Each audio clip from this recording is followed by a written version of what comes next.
Hello everyone. Welcome to Political Wings YouTube channel. Please like, share and comment on this video. Please subscribe Political Wings YouTube channel.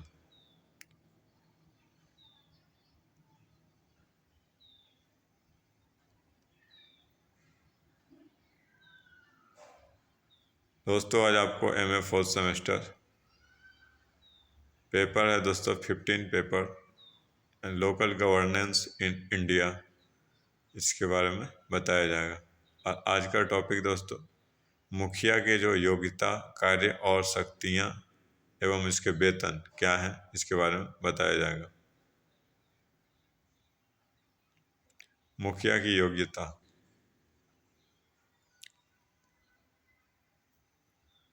First दोस्तों है 21 वर्ष का उम्र पूरा कर चुका हो तभी वो चुनाव में भाग ले सकता है। और जिस मने ग्राम पंचायत से वो चुनाव लड़ेगा मुखिया का, और उसी ग्राम पंचायत का वो सदस्य हो।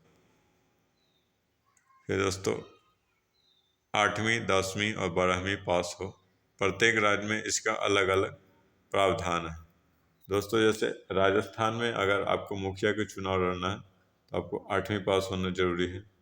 फिर हरियाणा में 10वीं पास, और दोस्तों बिहार और मैंने अदर स्टेट में 12वीं पास। इस तरह की व्यवस्था है। अलग अलग स्टेट में मैंने शिक्षा के स्तर पे अलग अलग प्रावधान है।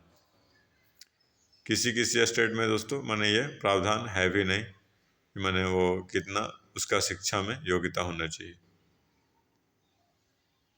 फिर दोस्तों मानसिक तौर पर विक्षिप्त ना हो, यानी कि दोस्तों वो जो भी मैंने उम्मीदवार है, जो मैंने चुनाव में भाग लेना चाहता है मुखिया, वो मैंने पागल नहीं हो और मानसिक तौर पर उसकी स्थिति अच्छी हो, तभी वो भाग ले सकता है। फिर दोस्तों कोर्ट के द्वारा उसे राजनीति में भाग लेने से मना नहीं किया गया हो। अब दोस्तों मैंने कभी कभी ऐसा सिचुएशन आता है कि मैंने किसी को कोर्ट उसे राजनीति में भाग लेने से मना करवा देता है, यानी कि वो राजनीति में जो भाग लेने का उसका अधिकार है उसे कोर्ट के द्वारा यानी कि न्यायालय के द्वारा उसे छीन लिया जाता है। तो दोस्तों इस प्रकार से उस प्रकार के व्यक्ति को मुखिया के पद पर या किसी और पद पे भाग ले ही नहीं सकता। तो उस प्रकार का व्यक्ति इसमें भाग नहीं ले पाएगा।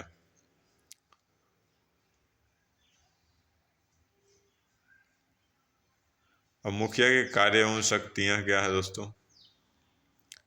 ग्राम सभा और ग्राम पंचायत की जो बैठक होता है उसका आयोजन करना तथा उनकी अध्यक्षता करना, यानी कि जो भी आयोजन होगा ग्राम पंचायत और ग्राम सभा के संगठन का, उसका वो अध्यक्षता भी करेगा।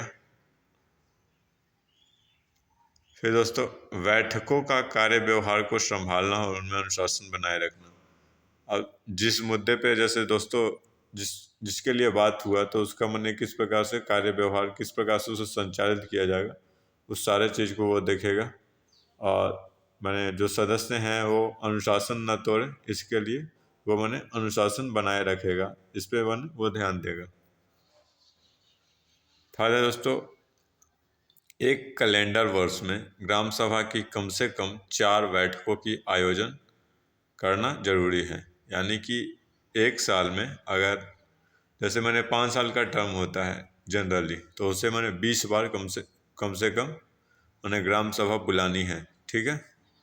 और एक साल में जैसे 18 से 19 या अभी दोस्तों 21 चल रहा है तो 21 से 22 तक अभी मैंने कोई अगर सिलेक्ट होता है, चुना जाता है, तो वो दोस्तों एक साल में 4 बार बैठक करेगा।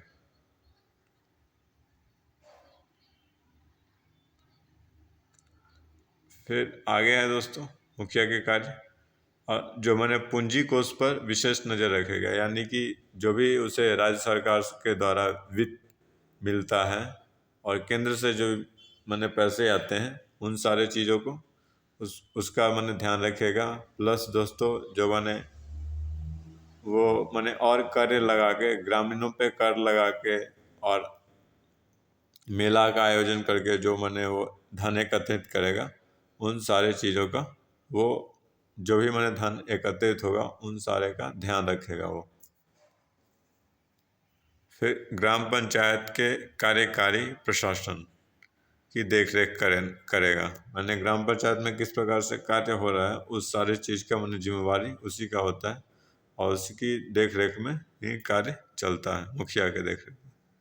फिर दोस्तों ग्राम पंचायत में कार्यरत कर्मचारियों की देखरेख करना और उनकी दिशा निर्देश देना। अब जैसे ग्राम डेवलपमेंट अधिकारी होता है दोस्तों, तो उसके अधीन और अधिकारी होते हैं सरकारी विभाग में, तो उन सारे चीज़ों को उन सबको मन दिशा निर्देश देगा यही मुखिया की किस प्रकार से आपको कार्य करना है हमारे गांव के लिए। ठीक है।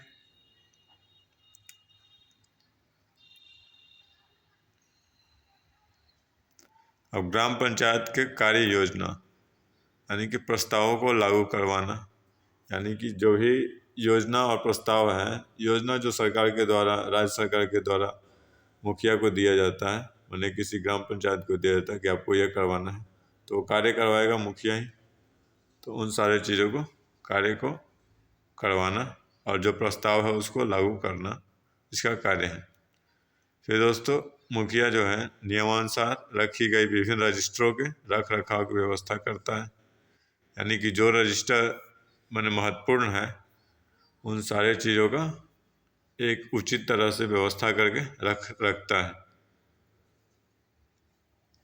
नेक्स्ट है दोस्तों राज्य सरकार या एक्ट अथवा किसी अन्य कानून के अनुसार सौंपी गई अन्य जिम्मेदारी और कार्यों को पूरा करना, यानी कि राज्य सरकार अगर चाहे तो मैंने किस प्रकार से अगर दिशा निर्देशित देता है राज्य सरकार तो उसके अकॉर्डिंग कार्य करवाता है ग्राम पंचायत का मैंने मुखिया, और मैंने किसी अन्य कानून के अनुसार जो व्यवस्था सौंपी गई है उन सारे चीज़ों का कार्य करवाता है। जैसे दोस्तों मनरेगा ये सारे व्यवस्था तो ये मुखिया के अकॉर्डिंग ही चलता है।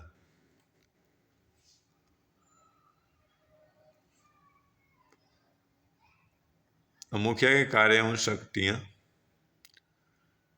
दोस्तों ग्राम पंचायत के जो टैक्स चंदों और फीसों की वसूली की व्यवस्था करना, यानी कि ग्राम पंचायत में जो टैक्स लगाएगा उसके जो 29 विषय हैं उसमें जो मैंने टैक्स योग्य विषय हैं उसको उस पर जो वसूली करेगा इन सारे चीज़ों की व्यवस्था मुखिया ही करता है।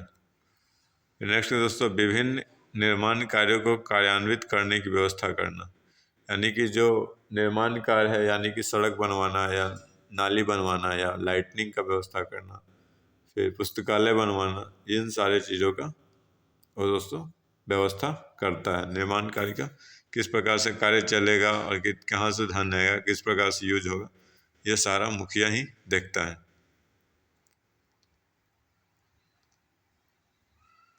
धन्यवाद दोस्तों, thank you friend.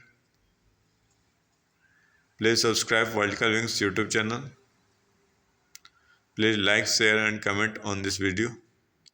Thank you friend. Video देखने के लिए धन्यवाद।